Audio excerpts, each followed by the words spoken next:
Halo, selamat datang kembali di Ruang Obrol. Ya, selamat datang kembali di Ruang Obrol. Kali ini kita bahas film Indonesia yang baru tayang. Kita barusan nonton ya. Judulnya apa? Ojo-ojo ini. Apa sih ini?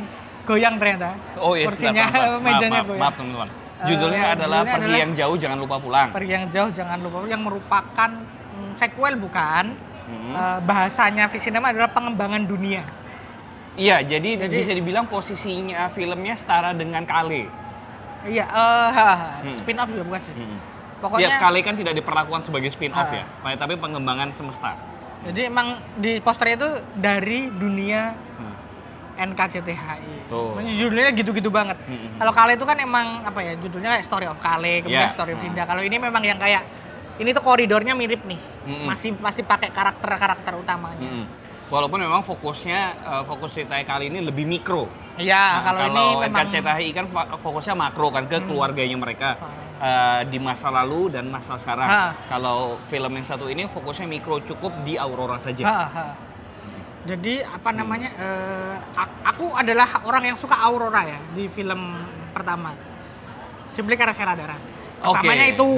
Kemudian karakternya emang yang paling intriguing dibanding yang lain karena dia kayak berada di dunia yang berbeda. Ya, betul, itu juga sih. Disconnect dari karakterisasinya mungkin tidak sekuat yang karakter-karakter lain ya di film NKCTHI ya, tapi di tengah keriuhan konflik antar karakter di film NKCTHI itu, kok ada satu karakter ini yang diam-diam aja. Iya. Si Aurora ini kan, dan diamnya dia itu ternyata bukan tanpa alasan dan akhirnya juga ya dikembangkan lebih jauh. Meletusnya di sana kan. Meletusnya di sana. Betul. Kemudian di film kedua ini masih membahas keluarga. Maksudnya ini tuh kayak menekankan bahwa hal yang udah rusak itu tuh memperbaikinya tidak instan. Betul. Ini kan keluarga yang udah disfungsional berpuluh tahun ya. Kemudian di akhir film pertama kayaknya semua baik-baik aja. Ternyata ya enggak. Iya. Tapi aku sukanya tuh gini, sebentar. Sukanya tuh bagaimana ayah ibunya, ayahnya terutama kan digambarkan ingin berusaha memperbaiki kesalahan masa lalunya. Iya. Dengan dia tuh jadi sangat memperhatikan Aurora. Dengan being present lah. Dengan being being present. Dengan pokoknya kamu udah kuliah aja nih biar ayah ibu yang kakak adiknya yang kemudian malah jadi monster baru. Nah itu dia Riz, menurutku yang menarik dari film ini. Ini terkait dengan omongannya Daris juga ya soal keluarga disfungsional. Ternyata memang permasalahan keluarga itu ketika memang sudah dibahas, terjadi konflik dan dialog, udah ada resolusi, ternyata nggak selesai begitu saja. Ada turunan masalahnya. Mungkin sama bapak ibunya udah selesai. Ibunya udah selesai dengan trauma masa lalu, bapaknya sudah sadar diri, tapi kan impact-nya kan nggak hilang. Dan ini tuh turun ke tiga bersaudara ini. Jadi bagaimana bahwa saudara itu umumnya adalah akan saling menghakimi. Kamu kok gini, kamu kok ini tuh loh ayah udah gini, ayah udah gini. Nah sedangkan kita kadang-kadang tidak mau tahu nih masalahnya keluarga saudara kita apa. Yang jelas tuh kamu tuh nyusahin rumah, kita yang lihat rumah. Nah komunikasi inilah yang kemudian ingin dicoba dibangun dengan sangat dramatis ya. Itu yang menarik sih. Dramatisnya itulah teman-teman, seperti selayaknya film NKCTHI. Kalau aku sering ngomong sama Daris, aku selalu bilang bahwa film NKCTHI itu isinya orang ngamuk-ngamuk ya, isinya kayak gitu. Sama. Terus dan penuh dengan karakter-karakter yang gelisah, yang gusar, masih mirip. Iya, masih mirip. Auranya masih mirip, tapi tekanan masalahnya berbeda. Sekarang ada di siblings, di bersaudara, bukan. Ini ya jenius sih. Jenius dalam artian bagaimana mengembangkan cerita yang sebenarnya kayaknya udah komplit nih. Udah selesai di NKCTHI. Ternyata masih ada nih. Ternyata kayak yang ku bilang tadi, turunan masalahnya itu ternyata ada. Sudah selesai tapi impact-nya itu kan damage has been made. Makanya ya impact-nya sekarang turunnya ke tiga bersaudara ini. Dan bagaimana mereka mencoba tuh, dan ini ayah ibunya tuh benar dikeluarkan dari outframe banget karena bagaimana si Aurora ini kan ada di London. Nah kakak adiknya tuh datang ke London karena dia lost contact 2 bulan. Selama 2 bulan. Makanya kemudian kan kayak aku dipaksa merene guru-guru, aku tuh dipaksa ke sini gara-gara kamu. Iya, ada elemen keterpaksaan. Kamu tuh baru setelah masalahnya nah yang menarik itu salah satunya adalah omongan bahwa akan ada keluarga kita yang merasa tidak punya tempat di keluarga. Iya, yang merasa he or she doesn't belong there. Dan film ini tuh mengajari bahwa yang udah ya udah. Kadang-kadang itu yang udah pecah itu ya nggak bisa utuh jadi seperti semula. Bisanya itu hanya diperbaiki dan dijaga agar nggak pecah lagi. Betul. Itu kan konteksnya sangat bagus ya. Bagaimana kalau emang ini ideal ya? Yeah. Karena kan keluarga NKCTH itu ideal. Mereka itu mau menerima kesalahan, mau mengaku salah. Iya.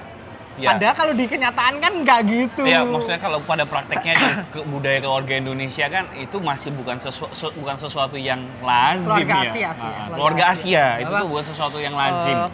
Orang tua itu selalu benar. Anak itu kalau nggak manut orang tua pasti salah. Iya. Nah di NKCTH ini tuh sama gimana aja? Jangan pulang pergi jauh, jangan lupa pulang. Ya kira mulai dari sini akan kita sebut sebagai jangan lupa pulang. Okay. Aku lupa mau ngomong apa. Jangan lupa pulang. Kenapa? Kamu mau ngomong apa tadi? Iya. Enggak. Jadi bagaimana di dunianya mereka ini kan adalah dunia ideal di mana orang-orangnya baik. Cuman salah jalan aja. Lebih tepatnya apa ya? Kalau menurutku Riz, balik lagi ngomongin di awal, keluarga mereka baru berbenah, baru tahu caranya menghadapi konflik, berkomunikasi. Jadi semua orang itu masih figuring out baiknya gimana, dan ini terpancar jelas dari. Enggak, maksudku itu. Tapi itu kan emang orang baik ya. Mereka mau berbenah. Cuman kan faktanya di lapangan kan lebih banyak yang nggak begitu. Iya, iya. Kayak maksudku adalah usahanya mereka di sini untuk menjadi anggota keluarga yang baik itu terlihat, walaupun memang tidak sempurna karena mereka sendiri juga pasca berbenah. Masih berbenah. Dan film ini memang buat ngasih tahu kalau ada masalah nih, yang paling baik itu diem, dengerin. Jangan dihakimi dulu. Jangan dijudge, kamu tuh anak nggak berbakti kamu. Ya, sekali lagi. Selama masih berputar di roda itu, kemudian kan ada konsekuensi yang akan lahir. Seperti ditunjukkan dalam film ini. Kalau nggak mau berbenah, kalau nggak mau menempatkan diri di tempat saudaranya, atau anaknya, atau dan akhirnya kan itulah kenapa si Aurora tidak ada usaha lebih menghubungi orang tuanya dengan cara apapun saat di rentang 2 bulan HP-nya rusak, dan dia juga secara terang-terangan mengatakan bahwa ternyata enak ya lost contact kayak gitu, nggak ada yang kan itu miris gangguin. Itu bisa dimengerti dan iya benar miris. Makanya film ini tuh cukup hidung, mungkin buat banyak orang akan hidung. Ya, terutama buat yang merantau kayak kami. Masalahnya adalah kadang-kadang tuh aku takutnya itu dibandingkan introspeksi teman-teman yang nonton tuh kemudian jadi mencari pembenaran. Mencari pembenaran apa maksudnya? Jadi ya aku kayak gini tuh nggak salah. Aku jadi outcast di keluarga tuh nggak salah. Padahal kan yang Aurora lakukan kan pada akhirnya adalah dia kemudian mencoba untuk menyambung. Jadi seperti yang aku bilang tadi, barang Gucci yang udah pecah, ya udah pecah. Kita nggak bisa jadi semula. Harus diperbaiki dan dijaga biar nggak pecah lagi. Dan itu juga menurutku pesan yang cukup bagus dari film ini terkait yang Daris bilang barusan soal mungkin ada orang-orang yang merasa film ini menjadi pembenaran. Untungnya film ini tidak berhenti menjadi sebuah pembenaran. Dia memang membenarkan fenomena itu sampai di satu titik. Kalau ada. Memang ada, itu di legitimasi aja bahwa memang ada isu kayak gini. Tapi kemudian ada tindak lanjutnya. Karena makanya aku bilang tuh kan film ini ada filmnya orang-orang baik. Betul. Karena ada loh kamu bisa merasa punya rumah selain di rumahmu. Tapi kamu juga jangan lupa berkunjung ke rumah lama. Makanya judulnya adalah Pergi yang jauh, jangan lupa pulang. Itu excellent banget. Dan sangat paid off di akhir lah. Paid off di akhir. Kalau aku nonton itu setengah film lebih itu udah nggak lihat HP. Jadi emang aku kalau nonton tuh kalau sambil sambil Ya, ngecek ini HP itu kebiasaan teman-teman. berarti filmnya jelek. Kebiasaan Daris buat teman-teman yang belum tahu di luar sana, dia tuh memang kalau misalnya udah merasa film yang nggak engaging itu dia akan ngecek-ngecek HP gitu. Kalau enggak itu pokoknya kalau udah badan udah Iya. maju itu. Iya. Oh, berarti filmnya bagus. Iya. Dan ada satu pesan juga sih film ini. Bukan satu pesan, nggak cuma satu pesan, tapi ada satu hal lagi yang disinggung secara bersamaan di luar relasi keluarga kakak adik tadi adalah soal toxic relationship juga sih. Iya. Ya, mirip-mirip temanya dengan yang ada di film Posesif.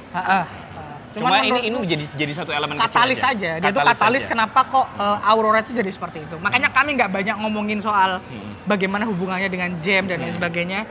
Karena itu jadi device sebenarnya. Karena cuma device aja. Dan akan diceritakan di film lain. Sebagaimana Kale, sebagaimana Bisa Dinda. jadi. Pasti. Bagaimana nanti masa lalunya Kit sama Hani juga pasti akan diceritain di film lain. Ada Kit Harington. Kita Enggak tuh, guys, bercanda. kita tuh udah hafal nih cara-caranya Aga Cinema. bekerja gitu betul. udah paham. Iya. Maka untungnya adalah filmnya utuh. Ada beberapa nitpickku ya bagaimana kok ini resolusinya terlalu ngambang dan lain sebagainya, terlalu subtle. Tapi secara keseluruhan pesannya dapat, semuanya tuh serba oke. Iya. Ada hal-hal yang memang bisa cukup subtil bagi kami berdua, bagi orang lain juga akan terasa sangat cukup ambigu. Tapi itu tidak masalah teman-teman, karena itu tidak punya pengaruh yang signifikan terhadap pengembangan plot. Nggak. Terhadap pesan yang mau disampaikan Juga dari tidak. film. Film itu adalah film agenda, film penuh pesan bahwa Angga ingin memperlihatkan bahwa ini loh, kalau berkeluarga itu idealnya begini. Tabrakan ini nggak apa-apa. Tapi setelah itu dibicarakan. Betul. Aku suka banget. Dan Ya, Sheila Dara bang. sekarang aku untuk Rahel Amanda. Nggak cocok. Ya, itu sih teman-teman poin dari kami adalah ini film yang pesannya bagus. Universal, cukup universal. Universal karena memang bukan universal, pesannya cukup urban, cuman filmnya tuh bisa ditonton semua kalangan. Terutama Enggak juga sih, ada beberapa adegan yang anu sih. Yang mau aku sampaikan adalah film ini cukup relatable lah mungkin buat keluarga Asia secara luas dan keluarga Indonesia secara sempit. Karena ya keluarga disfungsional yang bapaknya merasa kaku, perlu didengarkan, kakaknya yang sangat kaku, ya pokoknya hubungan khas orang lokal. Orang lokal itu dia berangkat dari situ, jadi cukup relate. Nggak istilahnya apa ya, pesan ketika kita dengerin itu nggak berasa diceramahin. Sangat dekat lah. Ada beberapa hal yang membutuhkan open minded sih. Bagaimana satu flat tinggal bareng dan sebagainya itu, bagaimana kehidupan di luar negeri sama di Indonesia itu berbeda. Itu kita harus kalau nggak nyaman, bisa nggak nyamannya di bagian ini. Ya ada. Nah itu tadi teman-teman salah satu elemen ambigu yang sempat kita mention. Jadi benar kata Dari, film ini perlu membutuhkan sedikit keterbukaan pikiran. Betul. Ini bukan nggak mesti setuju ya, tapi keterbukaan pikiran untuk ada loh. di luar sana tuh ada pola hidup seperti ini, kayak ya mungkin cewek cowok berteman berbagi flat, yang pacaran berteman yang pacaran udah rumah bareng tapi dilakukan orang Indonesia di luar negeri. Ya ini sekali lagi kita tidak akan komentar macam-macam soal ini, cuma kita mau ngasih tahu aja bahwa fenomena seperti ini tuh ada di luar sana dan ada di film ini, dan ini perlu sedikit keterbukaan pikiran untuk ya sudahlah. Tapi tapi secara overall itu juga tidak ngaruh. Nggak ngaruh banyak. Yang jelas pesannya masuk. Buat kami lah, seenggaknya. Oke, itu aja kali soal jangan pulang ya. Susah. Jangan pulang. Jangan lupa pulang. Malah nyuruh orang pergi, kurang ajar nih. Oke, malah ngusir orang. Itu obrolan kita soal film jangan lupa pulang. Semoga sukses lagi ya. Iya. Semoga harapan kayaknya sih ya. Kayaknya film ini akan bertahan cukup lama di bioskop. Semoga bisa mengalahkan Ant-Man. Enggak. Oh iya, Ant-Man sebentar lagi. Oh iya, betul. Oke, thank you teman-teman. Semoga kalau ada apa-apa, kalau pengen bertukar pikiran bisa komentar. Langsung aja ke kolom komentar. Jangan lupa subscribe. Silahkan request apa yang mungkin kita bisa bahas kalau bisa. Baik. Thank you. Bye.